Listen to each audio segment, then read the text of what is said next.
Too late. I hit the button.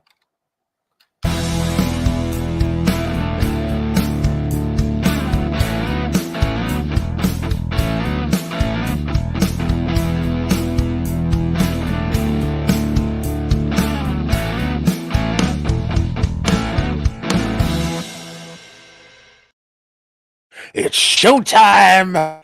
Hey everyone, welcome to Superhero Speak. I'm your host, Dave. And I'm pissed, but I'm also John. And I'm Don. How is everyone doing on this lovely fall evening? John, you're pissed. Why are you pissed? How are things going with you? Well, I'm pissed for a lot of things having to do with work. You got to love how corporate mentality in America is to basically strangle the employees to the point where they can't do any work and then say, why aren't you getting your work done? So, yeah, that's a thing.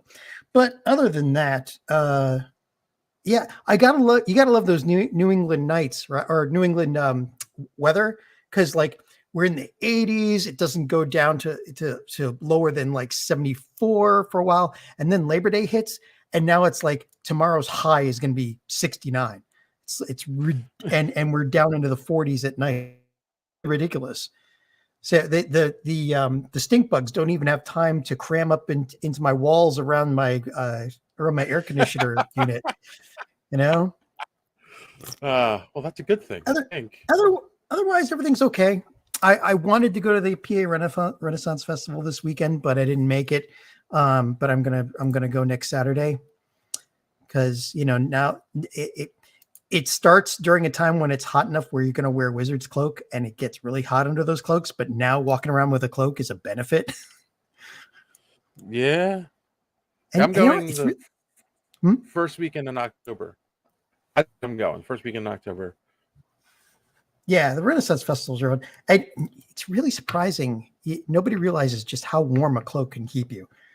We should go back to cloaks in society, Maybe. Yeah, but I dig it. I'm with you.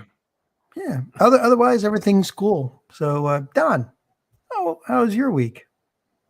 Yeah, I had a great week. Excuse me. I had a good, pen and paper tabletop Star Wars group this week, and it was really just a great week. I'm gonna be honest with you, everything went smoothly. So. Cool. You're supposed to complain more. You're supposed to complain more. No. Not much to complain about. That's not good. We need show content. I'm doing all right. I can't complain. Well, I had a long weekend, actually. Was supposed to just go to my girlfriend's. Well, Friday we went down on a date. We saw the movie, had dinner, went back to her place. I was supposed to just spend Friday night, be home yesterday, and ended up being there all day yesterday. So just spent the night again and didn't get anything done here today that I wanted to get done because I didn't get home till about dinner time.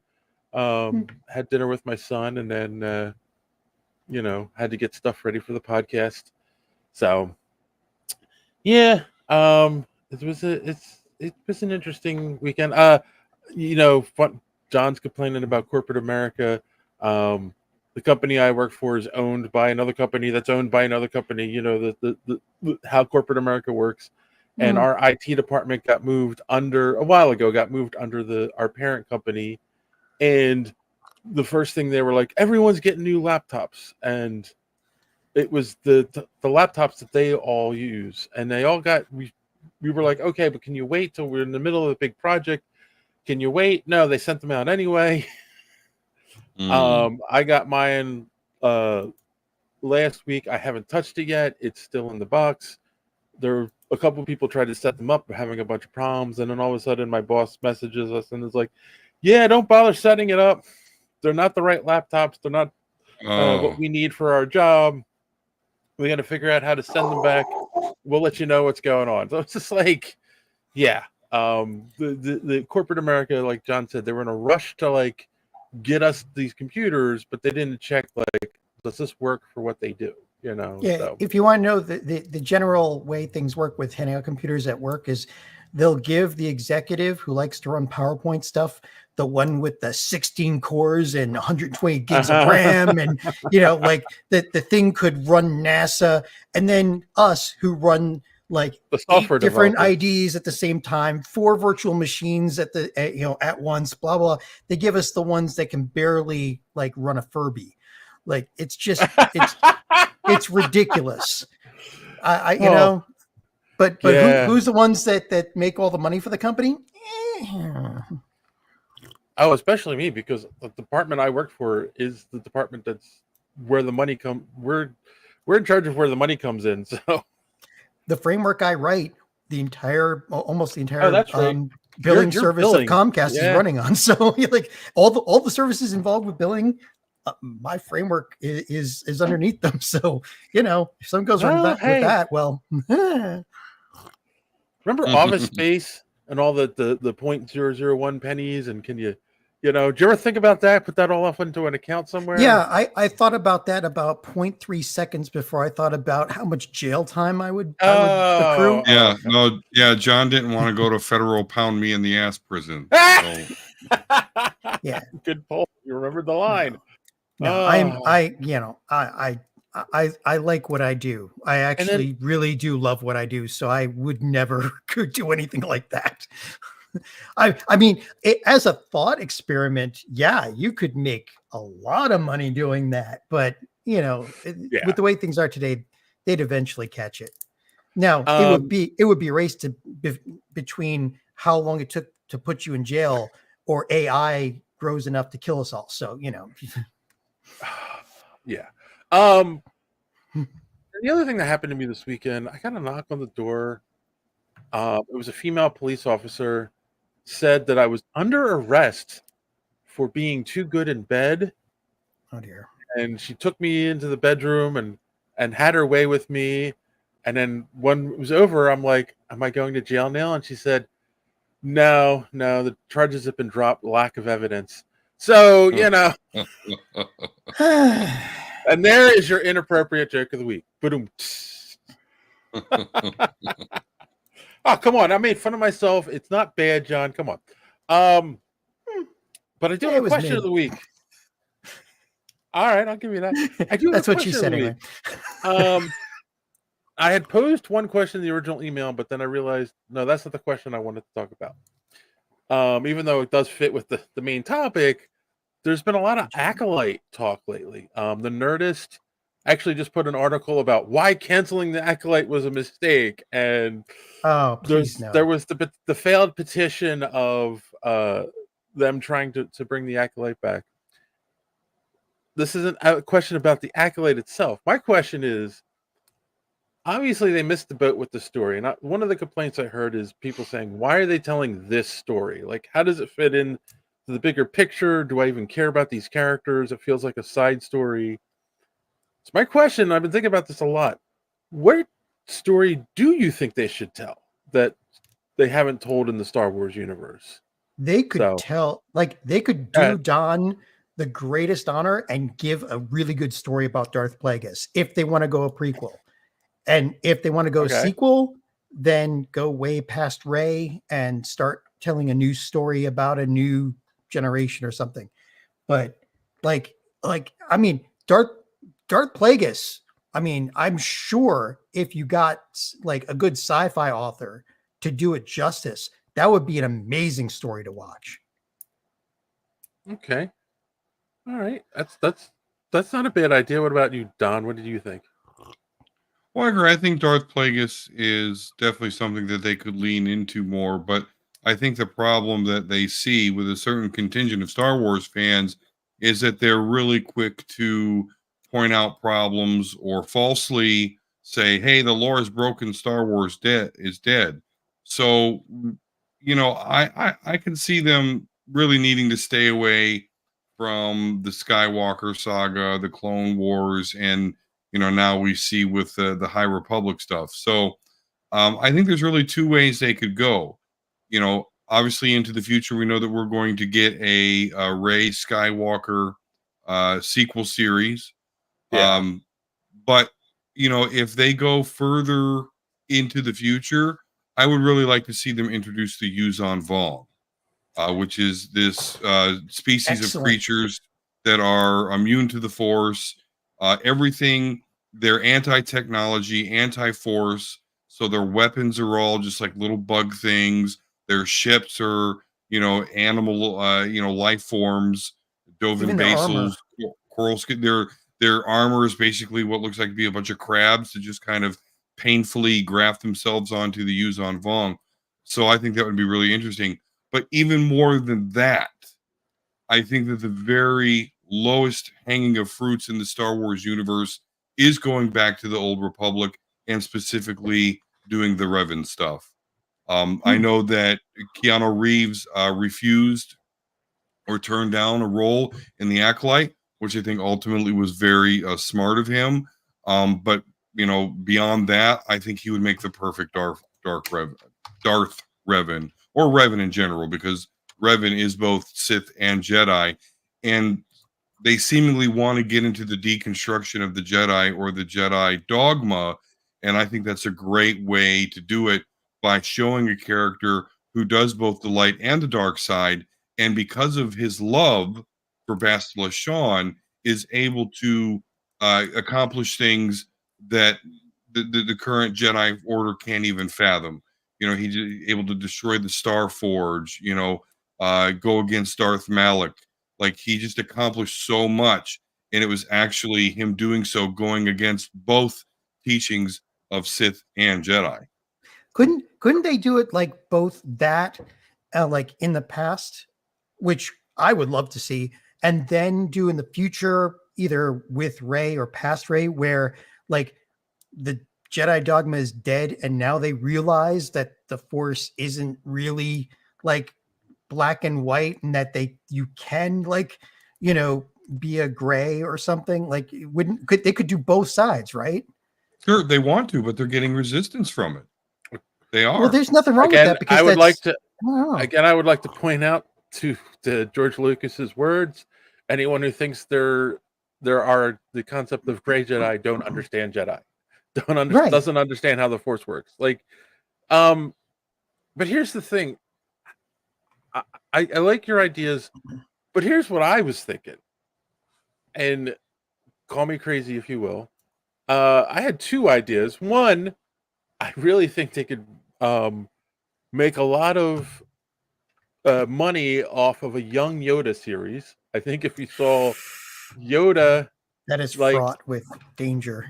It is fraught with danger, but I mean, come on, everyone loved Grogu, so I think you could do a young Yoda and people would love it. Yoda's you could sell a lot of young when he hit puberty. Yeah, that'd be great. You could sell a lot of young Yoda toys. That's all I'm saying. Well, and Yaddle. But here's what I was actually thinking, right? Like, okay, Don, you made an excellent point. The people trying to deconstruct the Jedi and people having a hard time of the Jedi are good guys and they follow this Force, and the dark side is the absence of the good, and blah blah blah blah. I keep saying, I've said this before, and I'll say it again.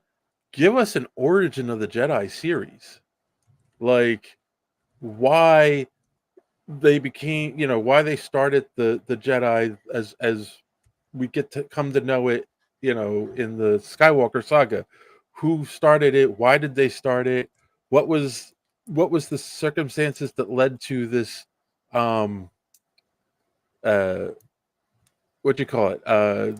Knights, and I think you could do it as a King Arthur type Knights of the Round Table kind of story. Obviously, it wouldn't be King Arthur because it's Jedi, but it could be the same kind of story, and I think that would be cool to watch. Like, how did it get started?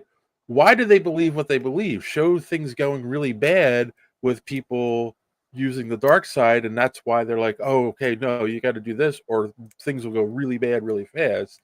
Well, not King Arthur, but to like a story akin to the the spaghetti westerns with Ronin and samurai and stuff. Because isn't that what George Lucas took his inspiration from? Yep. Yeah, a lot of it. Yeah.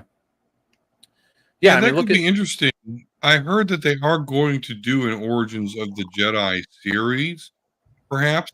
But that would be interesting because if we're really truly going back to like the origins of Jedis and lightsabers and shit, it's really kind of funny because like the first lightsabers actually had like cords that attached to a large battery, like the vacuum cleaner size batteries.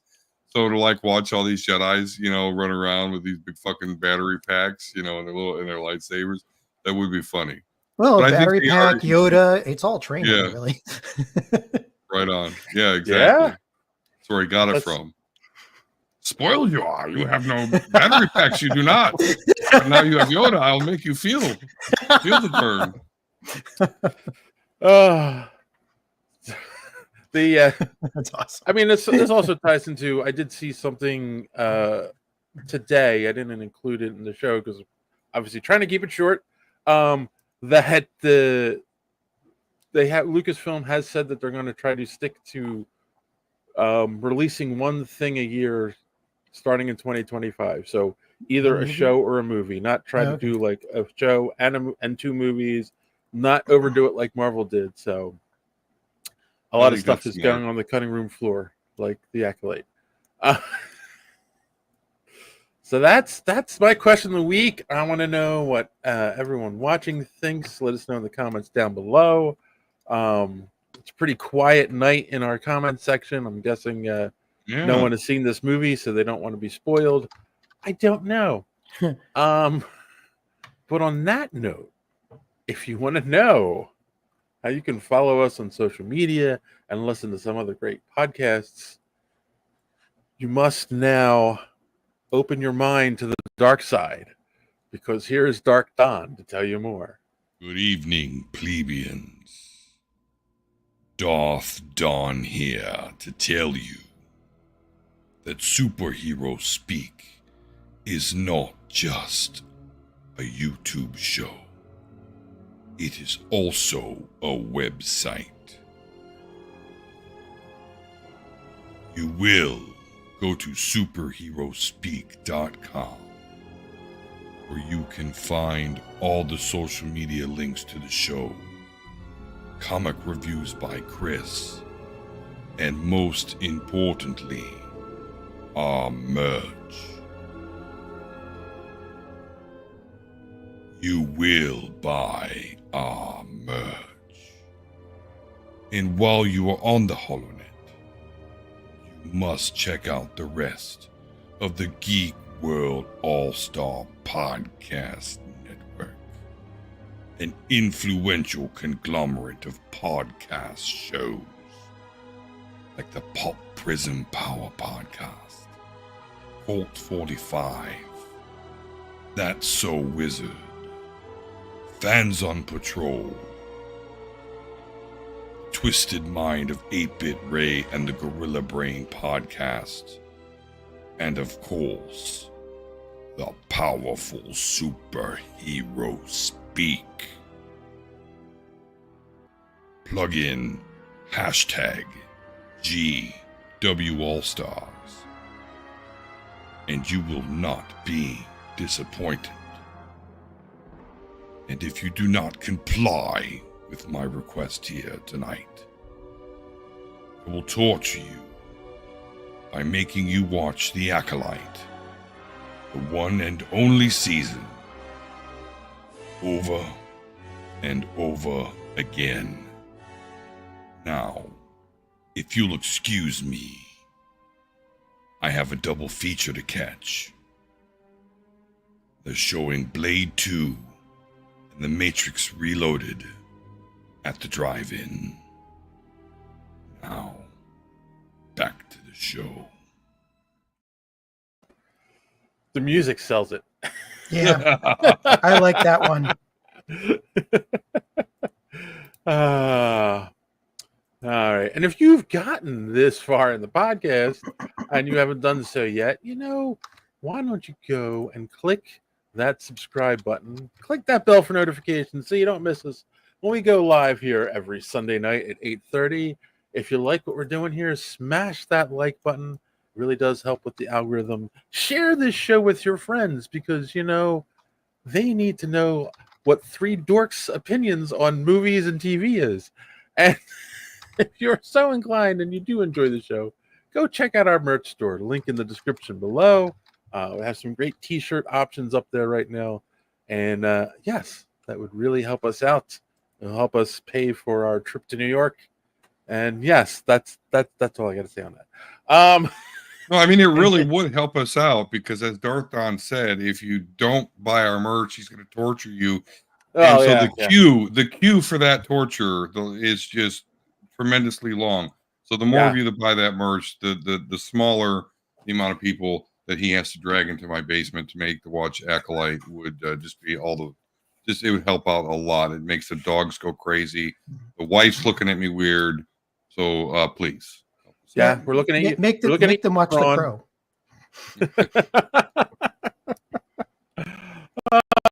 How are things over with the Omega level nerds? Oh, they're in stasis right now.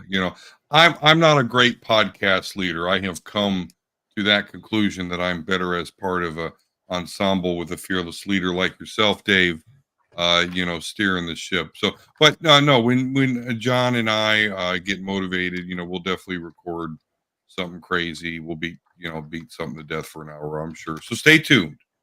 And I did forget to mention, sorry, I was going to say right after the promo, there is a new review finally up on the website from Chris. It is Phases of the Moon Knight #1. Go check out that review. He gave it 7 out of 10. Said it was okay. So I have not read the book, so I can't say I agree or disagree with it at this point. And on that note, let us take a quick commercial break and come back with some more nonsense.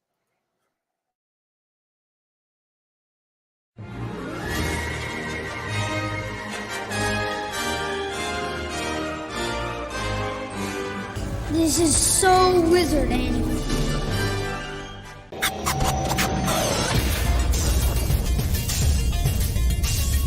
Broadcasting very fast and very dangerous from the planet Malistan.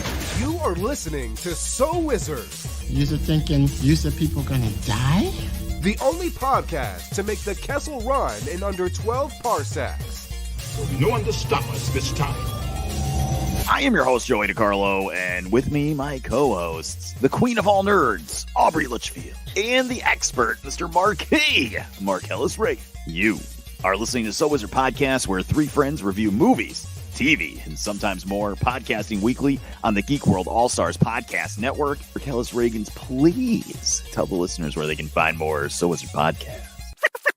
Everybody, you can head on over to SoulWizardPodcast.com, and there you're going to find a brand new episode every week. Find Soul Wizard on all podcasting streaming platforms, such as iTunes, Spotify, Good Pods, and pretty much wherever you can find a podcast. Check out our YouTube page, where new content is being uploaded regularly. We also have a Patreon page. For as little as $1 a month, you can receive exclusive bonus content while you're supporting the show. No, I didn't. First of all, a podcast takes a lot of work, okay? You have to organize the guests, you have to do a Google Calendar, and then you build a following. It takes a long time, and I've been working on it for a while. I have been working on it for a long time. All right, we're back, and we only have one news article. I wanted to bring this up because I wanted to get your guys' take on this. Current rumors are that Armor Wars, which I forgot was even a thing, and Blade might be canceled over at Marvel. There will be an official announcement apparently later this week on it. We'll see where that goes. And I'm just kind of curious what you guys think. Were either one of you looking? I mean, I was looking forward to a new Blade, but were either of you looking forward to Blade or Armor Wars? John? If it was done right. I mean, on the one hand, I'm sorry I'm not going to see them, but on the other hand, the way things have gone, they were doing too much. Yeah. And this might mean that when they do come up, it'll be done right. So I'm kind of, on either side of this. I'll be able to tell you better how I feel after they actually finally do make them and whether or not they're good. Because if they do make them and they're still terrible, then what was the point? But okay, yeah, not a bit easy answer. It's not an easy question, really. Okay, so I'll start with Armor Wars. I'm a big fan of Don Cheadle, War Machine. I actually think that character is hilarious. I mean, I even have a shirt that says, Stank Industries, right? Like, I love it. But do I want to go see an Armor Wars movie? I don't. If they put it on Disney Plus, okay. But outside of something to put on when I've got nothing else to fucking pay attention to or do, So I see why they would cancel that. It's not something that's going to make them anywhere near what Deadpool and Wolverine just made them. Now with Blade, I was super excited to get a new Blade movie. I was very much open and excited about the actor that they would, get to play Blade. What was it? Marshall Ali is his name, I believe it was. Yes. But since seeing Wesley Snipes Blades in Deadpool and Wolverine, I have now gone to the other extreme of if they come out with that movie, I'm not even going to watch it. Okay, maybe I would for the podcast, but I don't want any other Blades but Wesley Snipes. I was supremely amused by that character in the Deadpool and Wolverine movie. So, yeah, cancel these because I don't think either one of these is going to be a big winner. I just don't. Wow. I don't know. I was still looking forward to Blade. I thought they could do some interesting things with him. Armor Wars, I wasn't sure on because first off, we got the terrible Rhodey storyline of him being a Skrull in Secret Invasion, and we still don't fully understand when he became a Skrull and how much of it was Rhodey and how much of it was the Skrull. Then the other side of it is like that's a very Tony Stark story in the comics. It's him caring about other people stealing his technology and his armor designs and everything. So it's like now switching that to Rhodey doesn't make a whole lot of sense other than it's a military thing. And then it's like, do we really want to watch the military going around, just trying to get rid of other armored villains? It's like, yeah. And you would normally put that on Riri, but they fumbled her introduction so hard.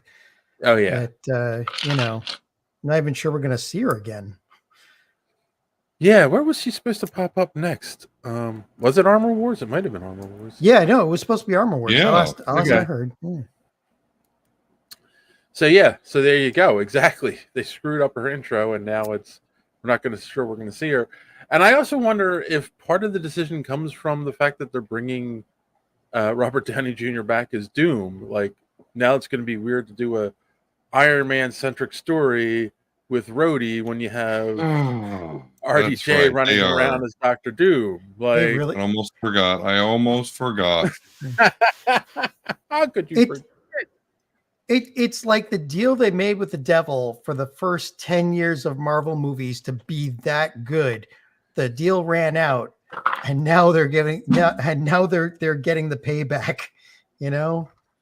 It's like I cannot see how they did so well in managing the storylines and the overarching stuff with the Infinity Stones and all that, and introducing all these characters basically pitch perfect, having only a few stumbles with like Thor 2 or Iron Man 3, but otherwise doing so good, hitting Infinity War and Endgame, and then just running face first into a brick wall.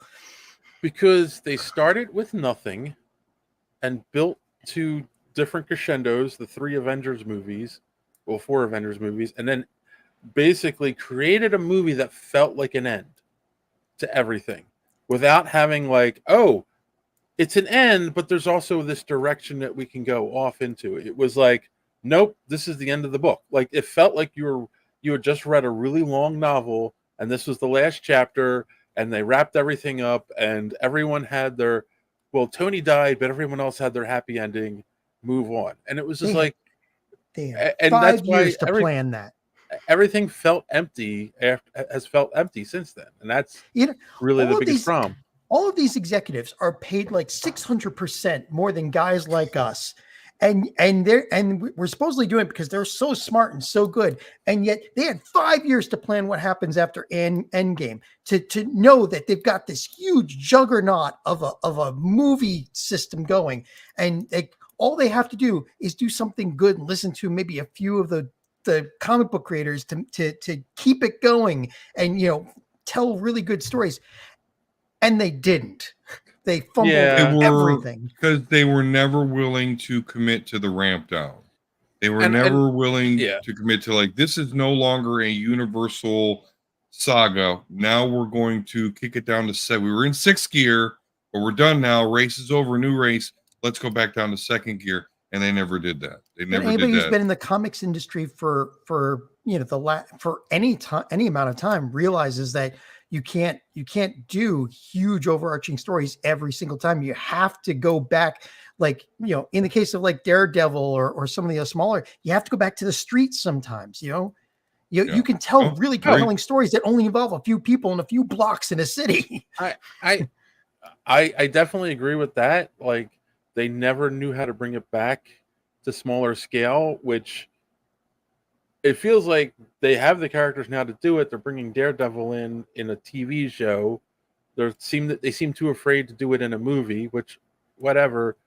But that's the other thing. You're right. Like, and there's an argument of the pandemic hit right after that, but you can only blame so much on the pandemic.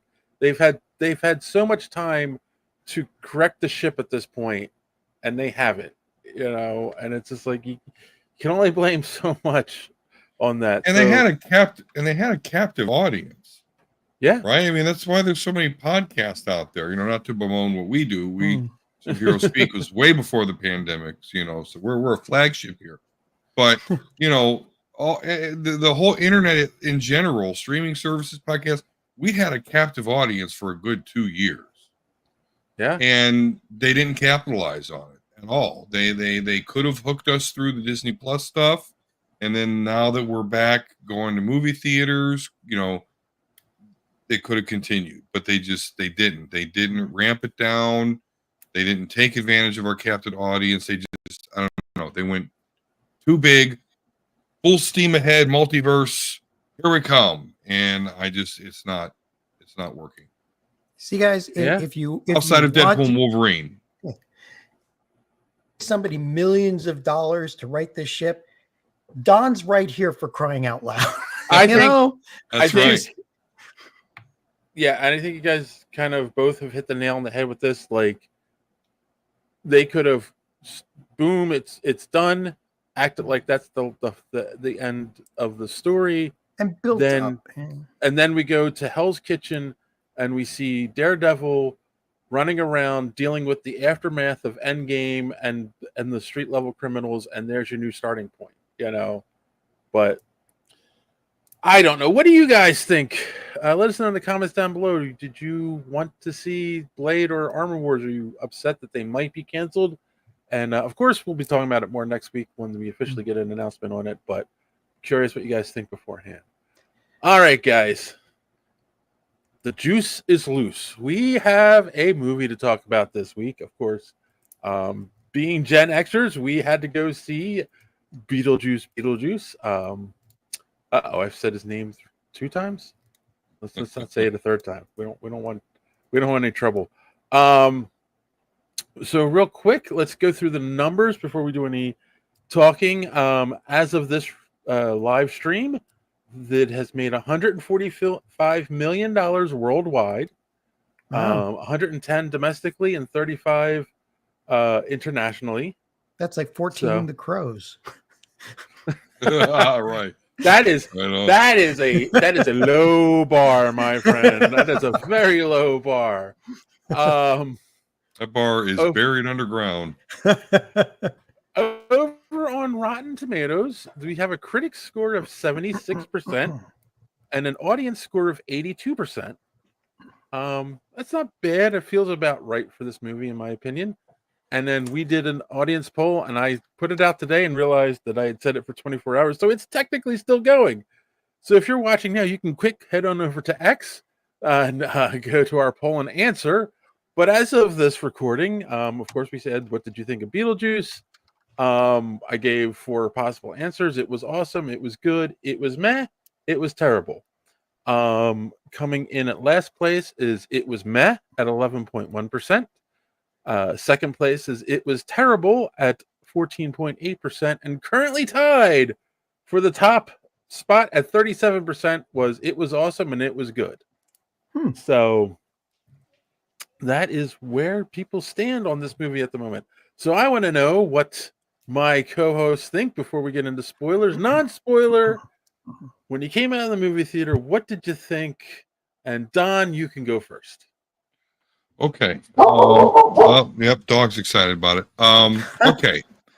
I'm going to be a little long-winded about this because I had somewhat of a unique experience with this movie and this property in general this weekend. So the original Beetlejuice, it released when I was a kid. It was like teenager. And I actually really didn't like it that much. It was something that my younger brother was really into. So I'd seen it a lot, even though it really was like, okay, whatever. So when I found out that we were going to do this for the show, it was something that I was going to involve my children in. So yesterday, woke up, I was like, okay, girls, let's watch Beetlejuice. Okay, cool. And I laughed a lot. Like I enjoyed it a lot more as an adult. And the story itself is actually pretty tight until you get to the end. But one thing this movie does is kind of explain that thing that I was like, yeah, that's kind of out of nowhere, but wherever. And I'll get into that in the spoilers. But just so you kind of know my overall experience, I thought Michael Keaton was hilarious in the first one. Definitely before Me Too. He is very lecherous. In fact, he literally grabbed Gina Davis' character by the pussy. Oh yeah. So I'm not sure how Trump didn't say, hey, I was just quoting Beetlejuice, or I was, but nonetheless he didn't. But Beetlejuice did it first, ladies and gentlemen. So I say all that.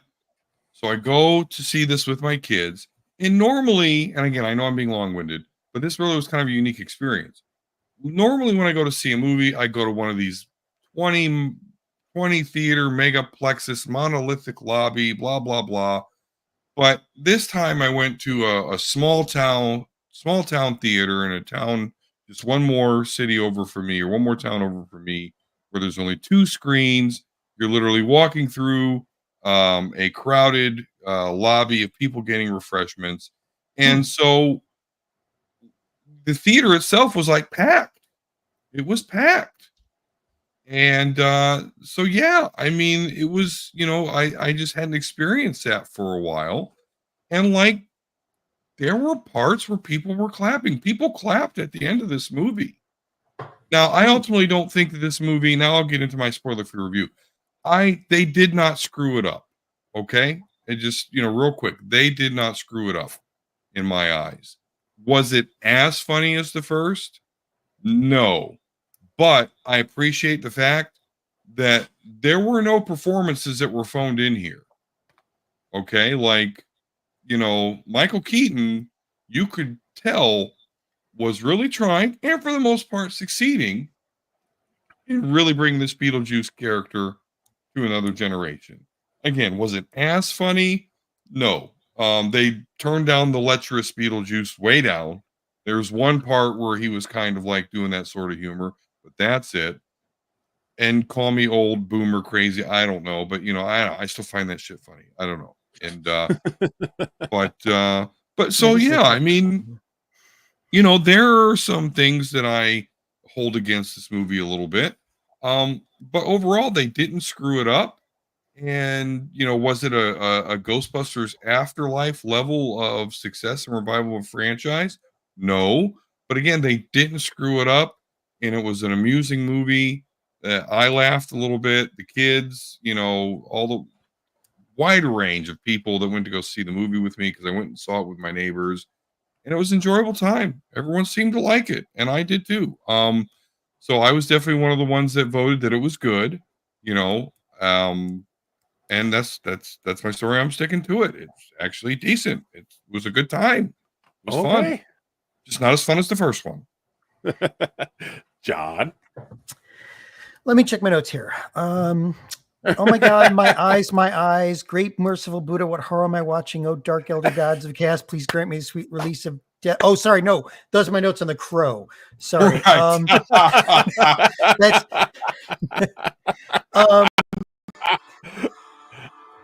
let's see. Okay. First off, to a comment Don made, the lecherous stuff, that's part of the character, so it shouldn't be a Me Too thing. Like I wouldn't have minded if he was, because that is the character, right? He's just a horrible ghost. But I think this movie suffered from too many plot lines. Any movie that makes me forget that Monica Bellucci is one of the characters for a time has made some kind of error. I went and saw it Friday night, and there wasn't a crowd there. But it was okay. Before anybody who's listening to me, before I say anything else, just know that you should go see this movie. It's a good movie.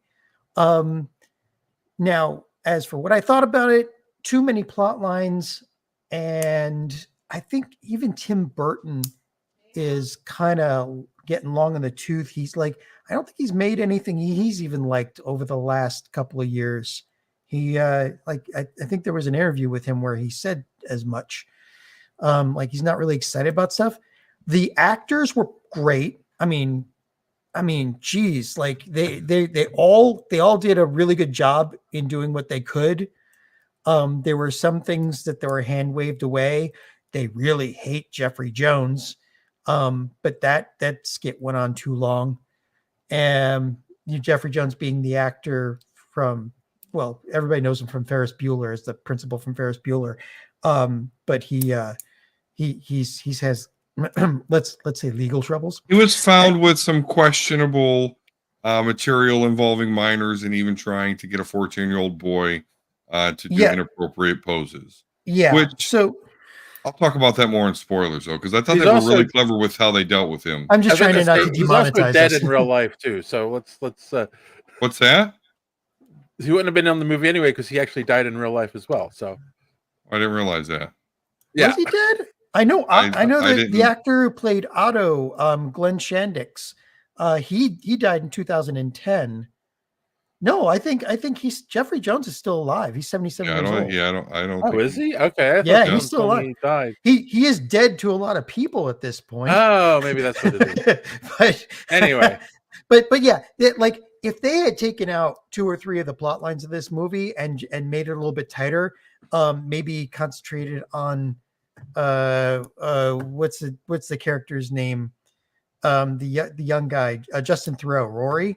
If they had concentrated on him, this could have been a really great movie. But even so, it's still good. And the reliance on practical effects is awesome. And we should see more of that. I hope this spurs more movies to start using practical effects again, in addition to some CGI. And Michael Keaton is great in it. He tried, even though he's starting to sound a lot like, he's starting to mumble a lot, because he's getting old. But he still brought as much energy as he could to this, and you can tell like he is that character. So yeah, I mean, go see it. It's worth at least a watch, and it's a good follow up to the original Beetlejuice. We'll go more into the problems I have with it in the next segment. Yeah, actually, I'm shocked. I thought someone told me he was dead. I just looked it up. You're right. He is alive. He's no dead longer too. working, obviously. Okay. So about a few months ago, every once in a while on like a Saturday night, Karen and I would just like watch a movie, rent a movie or whatever. And so a lot of times our kids would join us. So we ended up watching Beetlejuice, I want to say like 4 or 5 months ago. It's after we found out they were doing a sequel and all that stuff. So it was like, oh, let's watch the original, blah, blah. And it was funny because like her kids actually really like the original too. So that, so it's not like I didn't watch it like Dawn the day that I went to see it, but I have recently seen it. So it was still fresh in my mind. And we went and saw it. It was a date night. Like you, John, when I went to see it on Friday night, 6:00 showing, there was like maybe a couple dozen other people in the theater.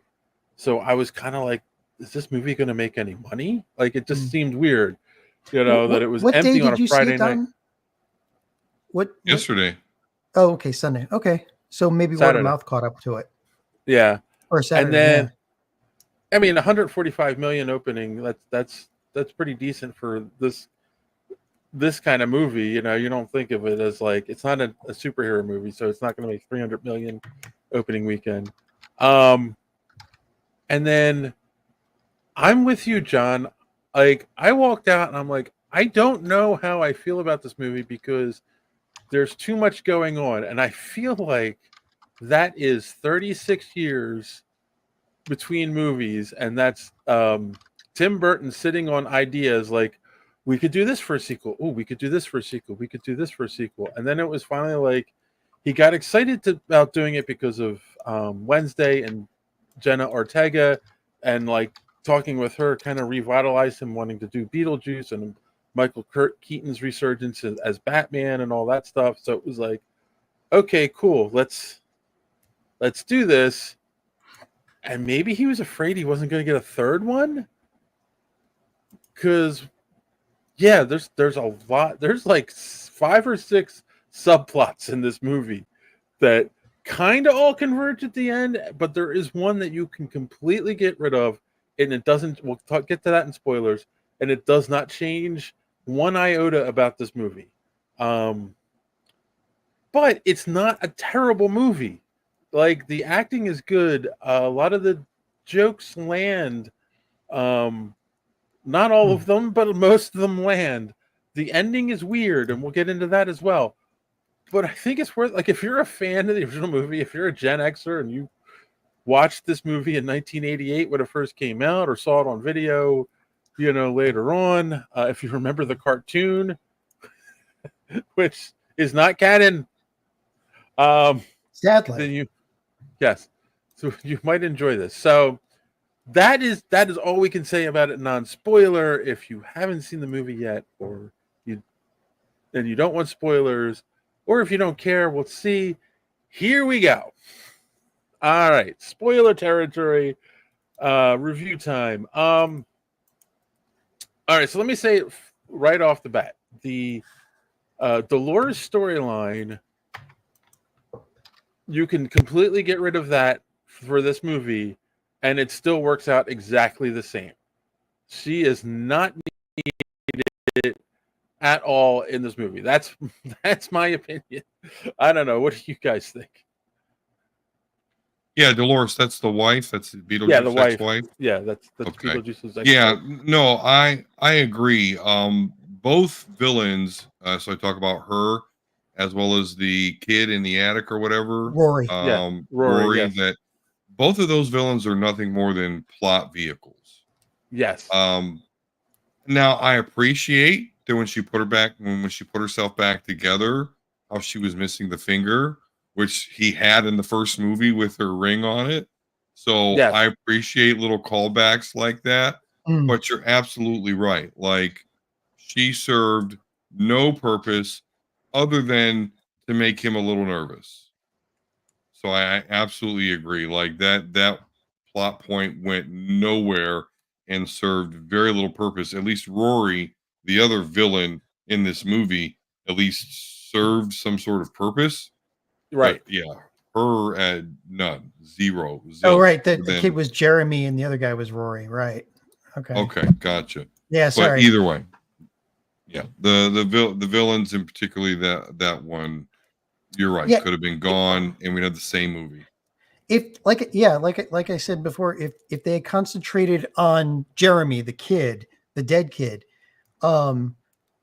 like that would have that kid, he could have played a really creepy character, and that would have been a really good reason why Lydia would call Beetlejuice again. And Well, it's and you know, I mean, what? that's the thing, right? You the premise of Lydia is an adult. She has a daughter. Her husband died. Hmm. Her daughter is now basically the same age Lydia was in the first movie. Yep. Lydia is making money, quote unquote, being a psychic, television psychic, or not psychic, a ghost whisperer, Medium. basically. Medium, that's the word. Thank you. Being a television medium, and her daughter wants no parts of it, doesn't believe it, and they actually do a great job of explaining why she doesn't believe, because the one ghost she never saw was her father. Well, the ex, because he died and being eaten by piranha in the Amazon rainforest. But Lydia never saw his ghost, so she's like, that's what made her think, oh, this is all a scam. You're just making this up. And it's like, and then she starts seeing Beetlejuice again. Like, right there's your elevator pitch. That's what sells me on it. Like, okay, cool. Like, you can do a lot of interesting things in that. And then, of course, you make it so there is other dead people in the town. And Jenna Ortega's character, what's her name? It's a weird name. Astrid. Yeah. Astrid. I don't know where Tim Burton gets some of his isn't names that from. a social media handle of yours? Astrid? My dreaming? Yeah. No. Okay. Astrid is from How to Train Your Dragon. I mean, that's where I remember that. There we from. go. There's the Ken Bacon connection. So like I'm saying, it's a great premise, and then throw in the dead kid, and she sees him, which then obviously she's got to believe at that point, blah blah blah. There's your story. There's your movie. Like, and then he does some nonsense to like try to swap places with her so he can become alive, and then she's got to call Beetlejuice, and Beetlejuice's agrees to help. There's your movie, right? Like, you don't need the dead wife chasing him down to kill him, other than to give you a Danny DeVito cameo that I didn't even see coming a million miles away. Yeah. I mean, the cameos are fine as long as they don't take away from it. But again, that cameo, the whole point of that cameo was for him to die by a character that we would hope would not have been in the show anymore, to make way for a real storyline instead of this. I mean, like, the storyline basically mirrored all the pieces of the ex-wife being sewn together. That's not a bad way to put it. Yeah. I mean my original analogy was, it felt like you're in a Disney ride for a movie that's had like three sequels. And so you're going through the movie and they're throwing characters at you from all the sequels, really fast, but then they go away. And by the end of the ride, you're like, well, I got to see all that, but I'm not as satisfied as I had hoped,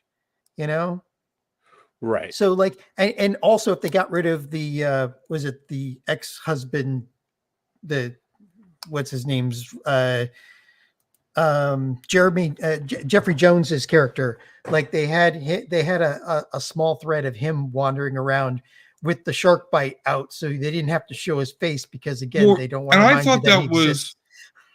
Well, I thought that was really clever. But it did throw me back a little bit because the mechanism that they used to do the flashback of his death, how they like went into animation real quick. Yeah. Like, how did you guys feel about that? But I did think it was really clever that they sidestepped that whole thing. Oh, we'll just have a shark eat his head. Then we don't need the actor. We don't need to look alike. They didn't need the claymation, even though probably Tim Burton wanted that in there. That was a Tim Burton thing, definitely. Honestly, I feel like, and maybe they got his permission, but if they didn't, I feel like they opened the door to Jeffrey Jones being able to sue for them using his likeness in the claymation. Yeah. And I think that was a mistake, personally. Yeah. But maybe they got his permission to do it. I don't know. I didn't investigate it. But again, you get rid of all the time that took up, all the time that the wife took up, all the time that what was the other threat? Oh, the lecherous boyfriend scam artist guy. If you took away all of that, you'd have time for a really good movie with the cops. Was it with the Willem Dafoe actor detective? Well, yeah, you'd have Arthur Conti played Jeremy. You'd have Jeremy trying to take Astrid's life. You'd have the mom trying to save Astrid, and you have the cops and calling Beetlejuice to help, and then the cops falling behind everybody trying to catch any of them. Like, you'd have a really good show, you know. That was going to be my next question. What did you guys think of William Dafoe's character in the movie? They just like Monica Bellucci, I feel like they wasted their. You don't want to waste the William Dafoe when you get him. Yeah, they did. There was just way too much going on in this movie, and that's what really hurt it. I mean, I know we've been bemoaning that point here for the past 10, 15 minutes, but it really is true. Like, really, a lot of this movie could have been cut. A lot of the drama between Jenny Ortega's character and Lydia and their dad, like that second villain, this kid that killed his parents, it felt like that was all just a big plot vehicle so they could see, I'm sorry, I can't remember any of the Astrid's dad with the, of course, with the prosthetic fish, squirming about as they're having this deep, heavy family moment in here. Yeah. So, that was kind of weird. It's like, are they trying to be serious but whatever. It was great because it is a comedy. But just too much.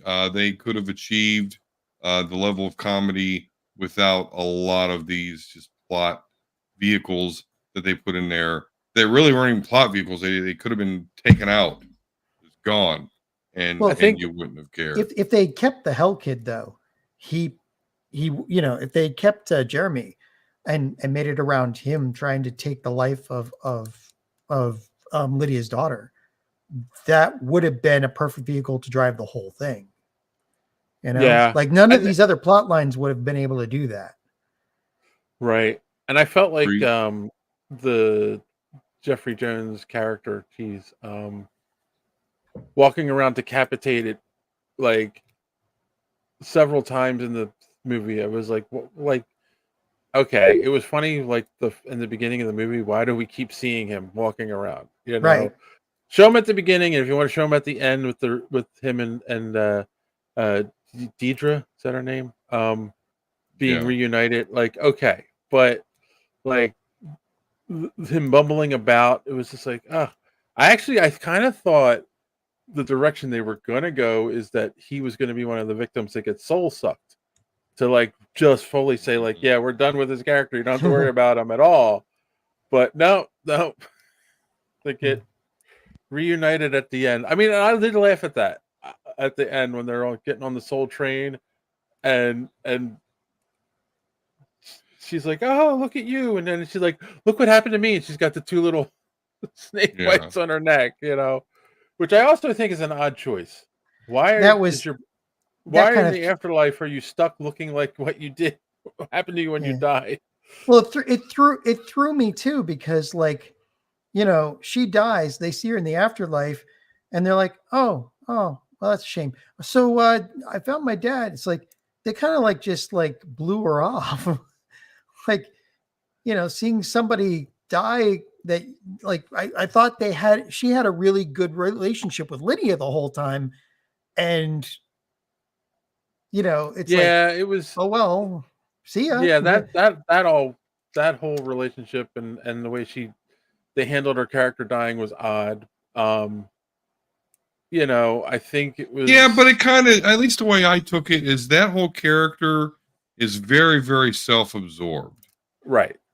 And I just felt that was a really funny way to show, like, because how self-absorbed was she about the death of her husband? It wasn't about him, his death. Oh, yeah. It was, how do I mourn in a way that expresses me in the way I want to?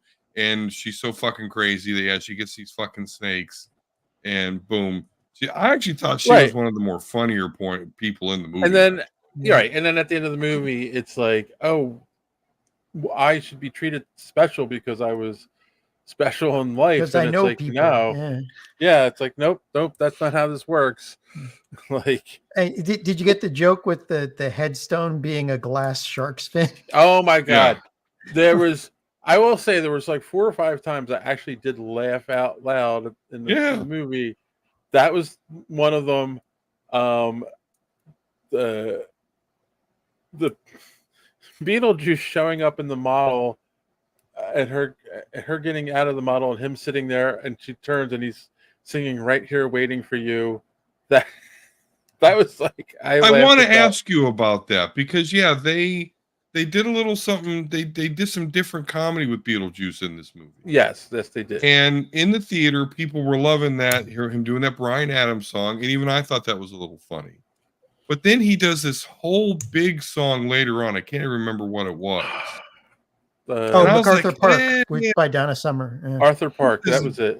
Yeah, MacArthur that Park, missed me. But MacArthur everybody Park, else in the theater were laughing at that. But I was like, it went on too long. It went on too. Yeah, thank you. Way too freaking long. Like that could have been cut at least in half. Like you could have had the cops showing up just as the song started. Have the joke of him running around the tombstones and then show up at the church. Right. Like it was just like, why was this so long? Was it to get a longer runtime? I mean, you were already at feature length. You didn't need that. Like it was. Yeah, that is not going to be. I've seen some outlets are like, yeah, this is the next. Was it the first song? Was it Deo? This is the next Deo. Yeah. It's like, no, this is not the next Deo. You're not going to. No, you're not. People aren't going to be. People aren't going to be 30 years in the future hearing that and thinking, oh, Beetlejuice. No, they're good. They're not. It's not going to. And even so, like, they didn't play the whole song in. Right. It was in the original movie. It was just long enough for the gag of them dancing around the table. And then the hands coming, the shrimp turning into hands, and like that was it. It was only like a minute at the most in the movie, not even probably a minute. It was a quick gag that wasn't the whole song and this weird dance sequence, and then they freeze, and it was like, what is going on here? That's what I kept thinking when I'm watching this. Like, what am I watching? It was like it was. Go ahead. I mean, no, I was gonna say. That's the kind of segment that you would think Delia would have made, right? I mean, that was the kind of thing that she would have done. It's like, I don't know. I just they like again. There were there was too many things in this movie.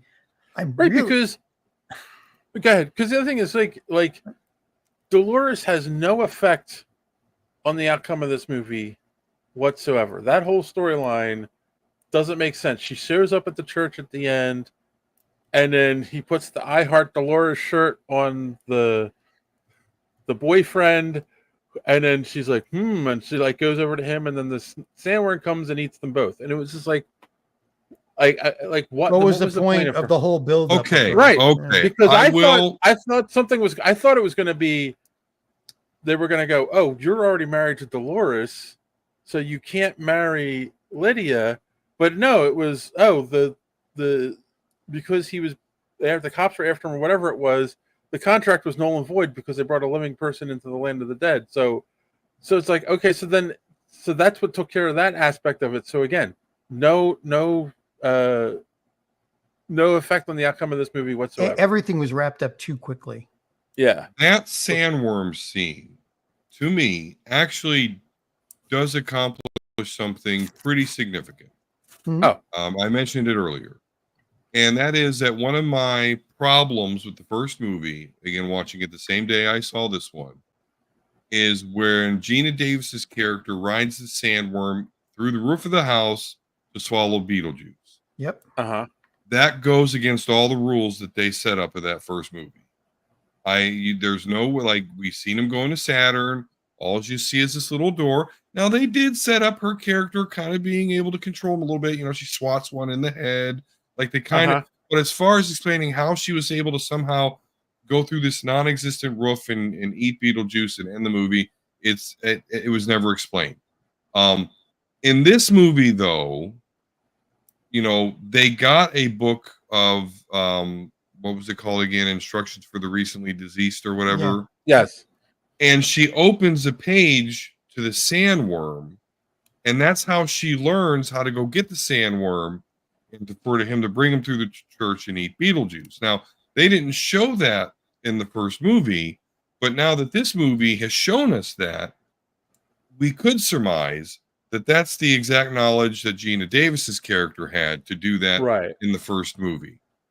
I know I went a long way around there to get there. No, that makes sense, though. Yeah. But it actually did serve a purpose for me because I was watching that movie. That was my one. I was like, "Boy, that was a stupid, funny movie." The only thing that really makes me go blah is at the very end.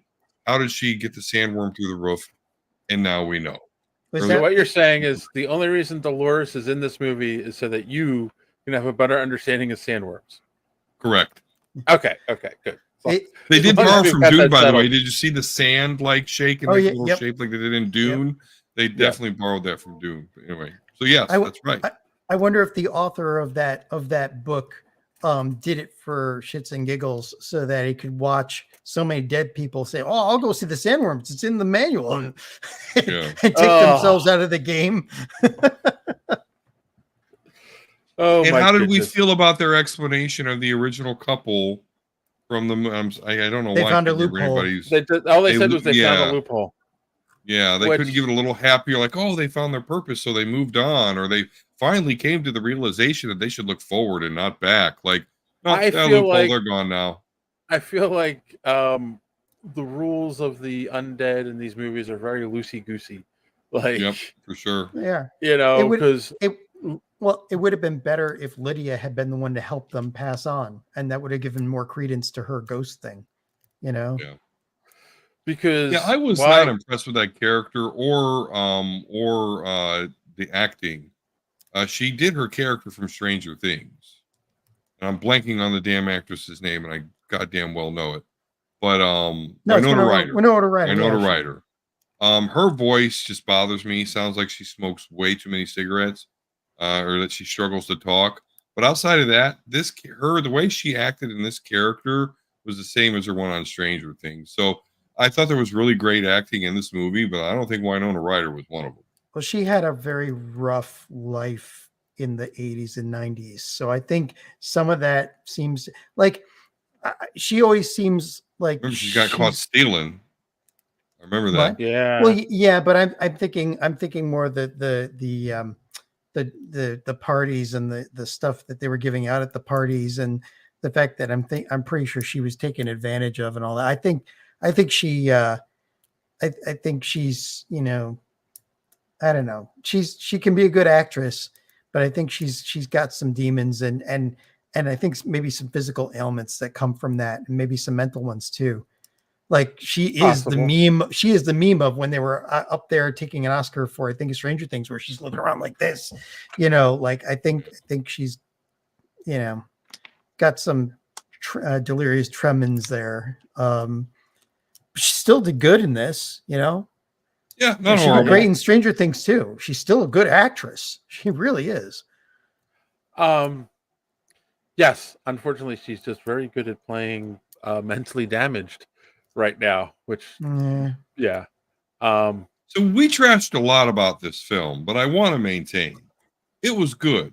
They didn't screw it up. And again, I was in a packed theater. People clapped at the end of this movie and had a great time. I feel like there wasn't enough Michael Keaton Beetlejuice in a movie called Beetlejuice Beetlejuice. See, I was really afraid. Yeah.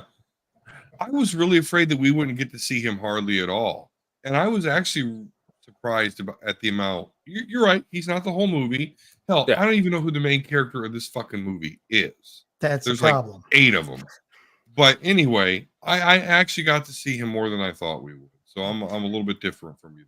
I'm still stuck on the fact that if they had made Jeremy the Hell Kid the crux of this story, then we could have got there was one part where Lydia and Beetlejuice were running around together, and I got hints of the old cartoon that used to be like Beetlejuice and Lydia became friends, and they would deal with issues with the afterlife and all that, and hijinks ensued. And it's like, if they had that Hell Kid be the crux to the whole story, gotten rid of all the other storylines, then we could have had a lot more of that, and that would have been cool. I feel like the Lydia story, not the Lydia, the Dolores storyline should have been a third movie. And then it was Beetlejuice goes to Lydia and asks for help. Like, that would have been okay. That would have been worked as a premise of a third movie. But I feel like you wasted the character in this. And but you're right. There are funny scenes. There are weird scenes. If you're a Tim Burton fan, this is a Tim Burton movie. Like, don't go in expecting Shakespeare, expect weirdness, and you'll be happy. Which leads me to my final question: the end of the movie, which kind of turns out to be a dream sequence at the end. With the mother and daughter go to Italy. Daughter meets the Count Dracula castle like she wanted to. Yeah. Yes, she meets the man of her dreams. Like, this is all like, there's no talking. It's all imagery. It's very much like, what are we watching? An extended ending? Is this the Lord of the Rings Return of the King ending? Like, what's going on here? There's like all this stuff going on. All of a sudden she's pregnant, and she's giving birth, and of course gives birth to the baby Beetlejuice from earlier in the movie. Thing's creepy.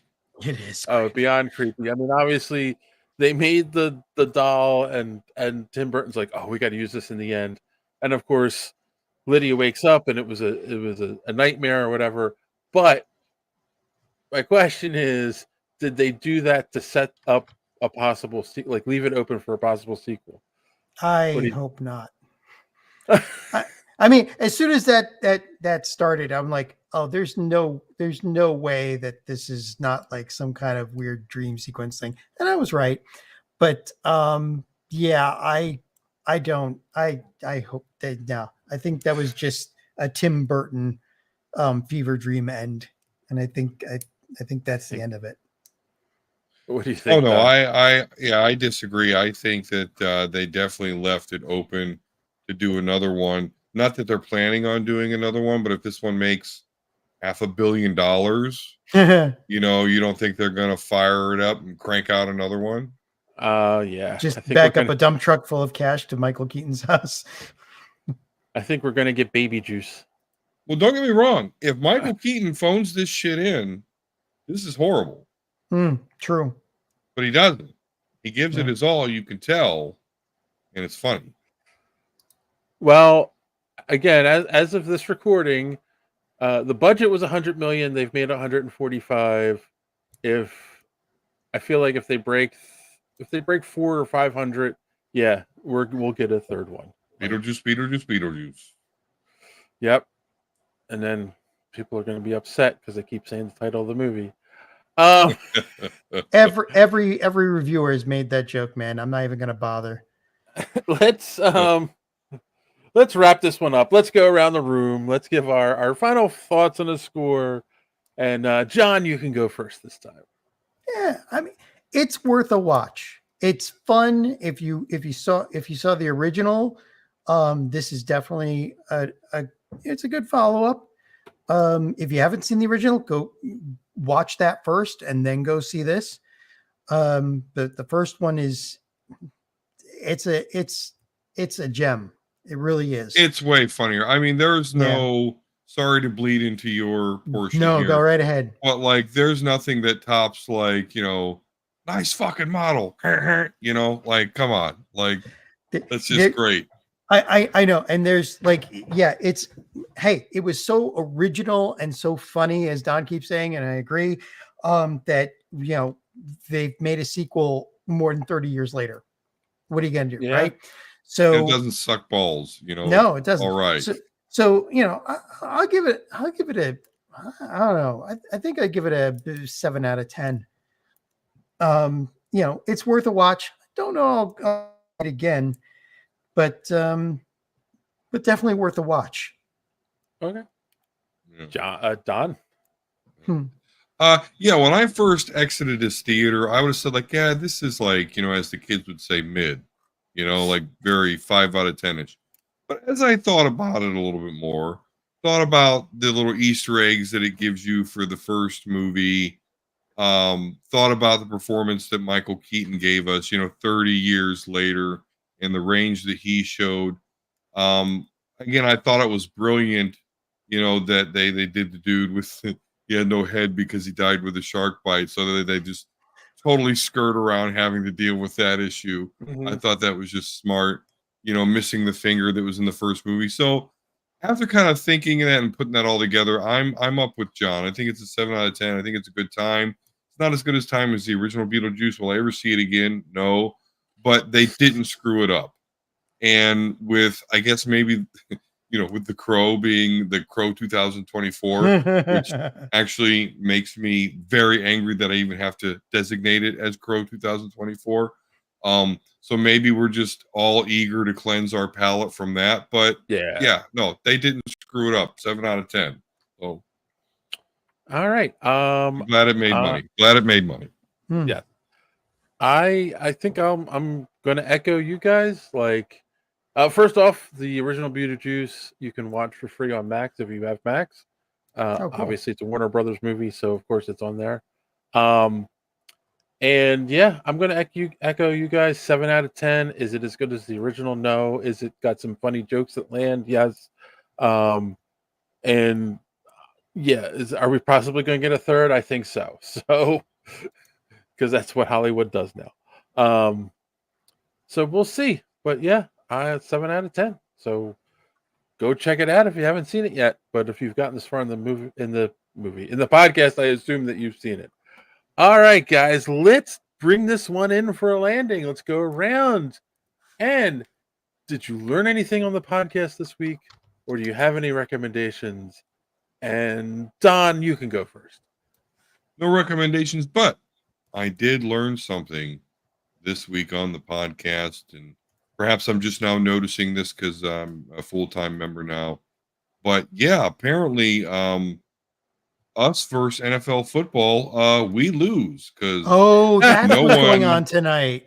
Has said a damn thing in the chat, and so I'm gonna blame it on that. I was wondering why it's so quiet. Normally, we've got at least 3 or 4 people. The Eagles played on Friday, so I wasn't even thinking about football. They got a decent one going right now. So. Okay. All right, John. Well, I'll give my normal anime recommendation. The season's getting towards the end, and some of the stuff I was watching already past the 12 episode mark. So I was looking for something else to keep myself busy between now and the next season. And I checked this one out called Alia Sometimes Hides Her Feelings in Russian. And the premise, the premise is that this girl likes the guy. They're in school, but she'll tease him and all that, but then in Russian she'll say stuff like, "Oh God, I think you're hot" or something. And it's kind of funny because the interesting part, the funny part is that he had a friend when he was really young who spoke in Russian, and so he knows what she's saying, but he's not letting on that he knows what she's saying. So it's a slice of life, kind of with a comedy part to it, a little bit of can't communicate kind of madness in it, and it's worth it. It's this. People who know anime, then this is trash taste. There's a little bit of trash taste in here because there is a sister aspect to it, and if you know what I mean, then you know what I mean. So no one knows what you mean. Okay, but anime people do. It's an anime trope. I understand. So anyway, yeah, that's my recommendation. As for learning, I am old and therefore cannot learn new tricks. So make sure you have fun in life. That's all I'm saying. There you go. Okay. What did I learn on the podcast this week? I learned. Stop asking John his recommendations. Yeah, I'm just joking. No, not true at all. I know, I learned. You're right. I mean, this is our second year of doing the show live on Sundays, and oh wow, yeah, you can't compete with, especially opening week on NFL football. Apparently, none of our regulars are here. So, I mean, even and I can't imagine any of them really watch football. So that's why I'm confused.